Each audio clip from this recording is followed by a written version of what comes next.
বন্ধুরা আজকে আমি আমার চ্যানেল অ্যাপেক্স অনলাইন সমাধানে আরও একটি ভিডিও নিয়ে চলে এসেছি। আজকে আমি আপনাদের দেখাবো বাঁকুড়া ডিস্ট্রিক্ট কোর্টে প্রচুর কর্মী নিয়োগ চলছে। কোন কোন পদে কত কর্মী নিয়োগ চলছে, কত টাকা ফিস দিতে হবে আর কিভাবে অনলাইনে ফর্ম ফিল আপ করবেন, সমস্ত বিস্তারিত আজকে আমি আপনাদের দেখাবো। তার আগে এখনও পর্যন্ত যারা আমার চ্যানেলটি সাবস্ক্রাইব করেননি তারা আমার চ্যানেলটি সাবস্ক্রাইব করে দেবেন, আর এই ভিডিওটি ভালো লাগলে ভিডিওটি লাইক ও শেয়ার করে দেবেন। বন্ধুরা চলুন ভিডিওটি শুরু করা যাক। যে কোনো একটি ব্রাউজার নেবেন, নেওয়ার পরে এখানে লিখবেন bankura.dcourts.gov.in, লেখার পরে এটাকে এন্টার মেরে দেবেন। এবারে দেখুন বাঁকুড়া ডিস্ট্রিক্ট কোর্টের এখানে অফিসিয়াল হোম পেজটি চলে এলো। এবারে দেখুন এখানে লেটেস্ট নিউজ, এখানে এই যে দেখুন এখানে এই কিছু নোটিফিকেশান সরে যাচ্ছে, তো এখান থেকে আপনারা ডান দিক বাম দিক করে এটাকে স্টপও করাতে পারবেন। এবারে এখানে দেখুন link for online application for recruitment to various post in Bankura court 2024, এই অপশানটির উপরে ক্লিক করবেন, করার পর এখানে ওকে করে দেবেন। এবারে এখানে যে পেজটি খুলে গেল, এই পেজটিতে এবার রেজিস্ট্রেশন করতে হবে। যদি আমার আগে থেকে রেজিস্ট্রেশন করা থাকে তাহলে আমি এখানে লগ ইন করবো, আর যদি মোটে না রেজিস্ট্রেশন করা থাকে তাহলে সেই ক্ষেত্রে আমাকে নিউ অ্যাপ্লিক্যান্টস অ্যাপ্লাই হেয়ার এই অপশানটির উপর ক্লিক করে আমি নতুন রেজিস্ট্রেশন করব। এবারে অ্যাপ্লাই হেয়ার করলাম, করার পরে এখানে একটি ডিক্লারেশান চলে এলো। ডিক্লারেশানটিতে দেখুন নিচে আই এগ্রির পাশে এই যে ছোট্ট বক্স আছে এখানে টিক করে দেব। দেওয়ার পরে নিচে I accept the terms and condition এই অপশানটির উপরে ক্লিক করব।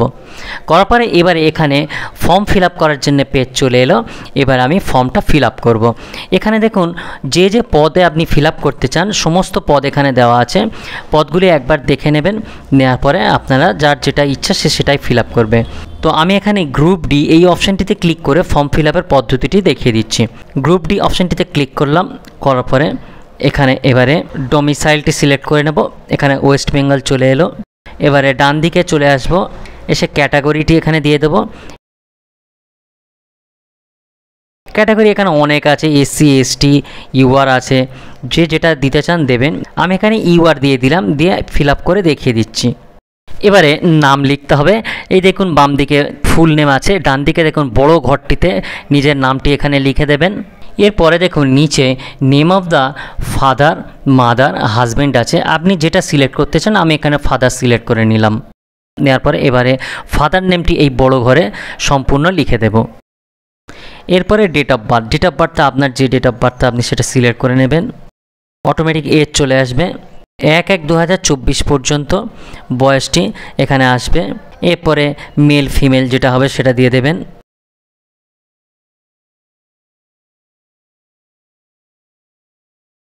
এরপরে ন্যাশনালিটি অটোমেটিক সেট হয়ে আছে ইন্ডিয়ান। এরপরে এখানে রিলিজন, যার যে রিলিজন সে রিলিজনটি এখানে দিয়ে দেবেন।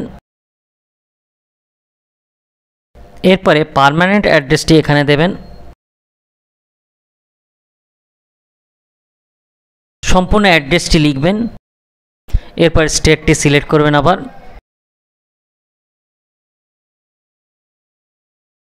এরপরে পিনকোডটি সিলেক্ট করবেন। এরপরে মোবাইল নাম্বারটি এখানে দিয়ে দেবেন। এবারে সমস্ত অ্যাড্রেসের সেম থাকে তাহলে এই প্রেজেন্ট অ্যাড্রেসের বাম দিকে যে ছোট্ট বক্সটি আছে এখানে একটা ক্লিক করে দেবেন, দিলে অ্যাড্রেসটি সেম চলে আসবে। এরপরে ইমেল আইডিটি দেবেন।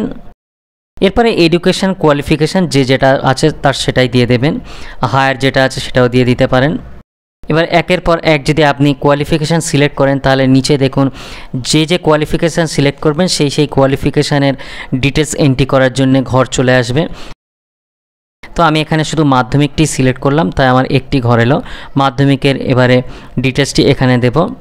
এখানে প্রথমে বোর্ডটি দিয়ে দেব, তারপর পার্সেন্টেজ কত পার্সেন্ট নাম্বার আছে মাধ্যমিকে সেটা দিয়ে দেব। পার্সেন্টেজ দেওয়া হয়ে গেল। এবারে নিচে দেখুন যদি গভর্নমেন্ট সার্ভিস করে থাকি তাহলে নো অবজেকশান লাগবে, সেই ক্ষেত্রে যদি গভর্নমেন্ট সার্ভিস হয় ইয়েস করবেন, আর গভর্নমেন্ট সার্ভিস না থাকলে নো করে দেবেন। তো আমি এখানে নো করে দিলাম।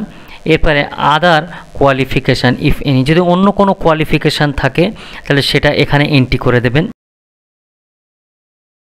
এবারে পাসওয়ার্ড তৈরি করতে হবে। এই পাসওয়ার্ডটি দিয়ে আপনি পরে লগ ইন করবেন। এখানে 8টা অক্ষরের মধ্যে রাখতে হবে। তো আমি এখানে আমার পছন্দ মতো একটা পাসওয়ার্ড তৈরি করে নিলাম। একই পাসওয়ার্ড নিচে রিএন্টার করে দেবেন। দেওয়ার পরে নিচে চলে আসবেন, এসে ক্যাপচা কোডটি দেবেন। দেওয়ার পরে নিচে এই যে ডিক্লারেশনটি এসছে, ডিক্লারেশনের এই ছোট্ট বক্সটিতে ক্লিক করে দেবেন। দেওয়ার পর I accept the terms and condition এই অপশানটিতে ক্লিক করে দেবেন। দেওয়ার পরে এখানে একটু প্রিভিউ এলো, ডিটেলস যেটা এন্ট্রি করলেন সেটা সম্পূর্ণ এখানে দেখা যাচ্ছে। এখানে একবার দেখে নেবেন, যদি কোথাও কোনো ভুল থাকে সেই ক্ষেত্রে মডিফাই ডিটেলস করবেন, আর সব কিছু ঠিক থাকলে প্রসিড করে দেবেন। প্রসিড হয়ে গেল। এবারে এই যে অ্যাপ্লিকেশান নাম্বার চলে এলো, এই অ্যাপ্লিকেশান নাম্বারটি আপনারা একটা কাগজে লিখে রাখতে পারেন বা এটাকে কপি করে রেখে দেবেন। এটা পরে আবার যখন লগ ইন করবেন তখন এটা প্রয়োজন হবে, সেটা আমি আপনাদেরকে দেখিয়ে দেব। এবারে আমরা আপলোড ফটো অ্যান্ড সিগনেচার এই যে অপশানটি দেখতে পাচ্ছেন, এই অপশানটির উপরে ক্লিক করে ফটো আর সিগনেচারটি আপলোড করব। এবারে আপলোড ফটো অ্যান্ড সিগনেচার এই অপশানটির উপরে ক্লিক করুন। এবারে ফটোটা 30 থেকে 50 কেবির মধ্যে আর সিগনেচারটি 20 কেবির মধ্যে জেপিজি ফরম্যাটে আগে থেকে হার্ড ডিস্কের যে কোনো একটি ড্রাইভে রেডি করে রেখে দিতে হবে। এবারে ফটো আপলোড করতে হবে। এর জন্য চুজ ফাইল এই যে অপশানটি দেখতে পাচ্ছেন, এই চুজ ফাইল অপশানটির উপরে ক্লিক করব। করার সাথে সাথে এবারে আমি আগে থেকে হার্ড ডিস্কের যে ড্রাইভে ফটোটি রেখে দেবো সেই ফটোটি সিলেক্ট করে নেব, নিয়ে ওপেন করে দেব। দেওয়ার পরে নিচে এই যে আপলোড অপশানটি দেখতে পাচ্ছেন, এই আপলোড অপশানটির উপর ক্লিক করে ফটোটি আপলোড করে দেব। ফটোটি আপলোড হয়ে গেল। এবারে সিগনেচার আপলোড করতে হবে। এর জন্য চুজ ফাইল এই যে অপশানটি দেখতে পাচ্ছেন, চুজ ফাইলের উপর ক্লিক করব, করে হার্ড ডিস্ক থেকে সিগনেচারটি আমি আগে থেকে স্ক্যান করে রেখে দেব। সিগনেচারটি সিলেক্ট করব, করার পরে ওপেন করে দেব। দেওয়ার পরে নিচে এই যে আপলোড অপশানটি দেখতে পাচ্ছেন, এই আপলোড এই অপশানটির উপরে ক্লিক করব, করে সিগনেচারটি আমি আপলোড করে দেব।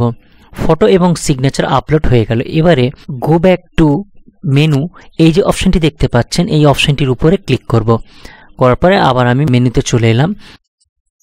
এবারে আপলোড ইওর স্ক্যান ডকুমেন্টস এই অপশানটির উপরে ক্লিক করব।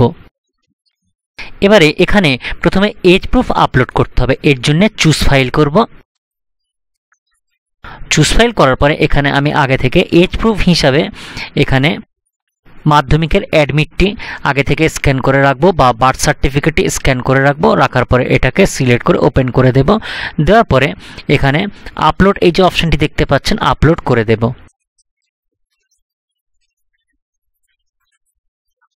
এবারে ডান দিকে আপলোড হয়ে যাওয়ার পরে এখান থেকে আপনি ভিউ করে দেখে নিতে পারেন আপনি সঠিক ডকুমেন্টসটা আপলোড করেছেন কিনা।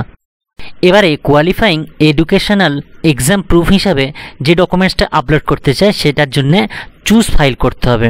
এক্সামিনেশন প্রুফ হিসাবে আমি মার্কশিটটা সিলেক্ট করে নেব। সিলেক্ট করার পরে ওপেন করে দেব। দেওয়ার পরে একইভাবে আপলোড করে দেব।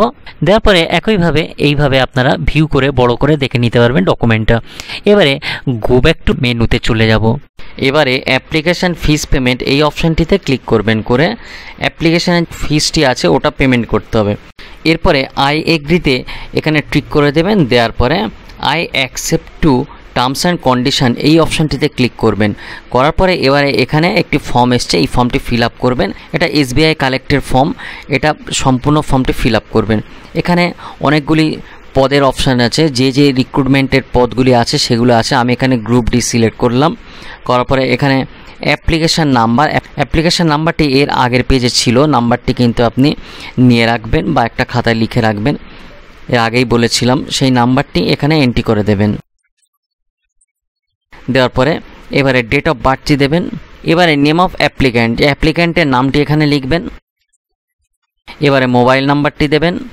এবারে অ্যাপ্লিকেশান ফিস চলে এসেছে। অ্যাপ্লিকেশান ফিসটা দেখুন এখানে 200 টাকা দেখাচ্ছে। এবারে নিচে ইন্ডিভিজুয়াল করবেন, করার পর এখানে নামটি লিখবেন, তারপরে ডেট অফ বার্থটি দেবেন, তারপরে মোবাইল নাম্বারটি দেবেন, এবারে ইমেল আইডিটি দেবেন। এবারে এখানে এই যে ডিক্লারেশনের ট্রিকটিতে ক্লিক করবেন, I have read and agreed to the terms and conditions এই ট্রিকটিতে ক্লিক করে দেবেন। এবারে নিচে ক্যাপচা কোডটি দেবেন, দিয়ে নেক্সট করে দেবেন। দেওয়ার পরে এবারে আবার নিচে এসে নেক্সট করে দেবেন। দেওয়ার পরে এখানে অনেকগুলি পেমেন্ট অপশান এসছে। আমি এখানে পেমেন্ট করে দেখাচ্ছি ইউপিআই থেকে। স্টেট ব্যাংক আছে, আরও অনেক অপশান আছে। আমি ইউপিআই এখানে ক্লিক হেয়ারে ক্লিক করলাম। করার পরে এখানে কিউআর কোডে ক্লিক করব। করার পরে কিউআর কোড চলে আসবে। এবারে মোবাইল থেকে কিউআর কোডটা স্ক্যান করে নেব। নিয়ে যে প্রসেসে ইউপিআই থেকে পেমেন্ট করতে হয়, মোবাইল থেকে কিউআর কোডটি স্ক্যান করার পরে পেমেন্ট করে দেব। দেওয়ার পরে আমি আবার হোম পেজে চলে আসব। হোম পেজে এসে আবার এখানে লিঙ্ক থেকে আমি আবার লগ ইন করব।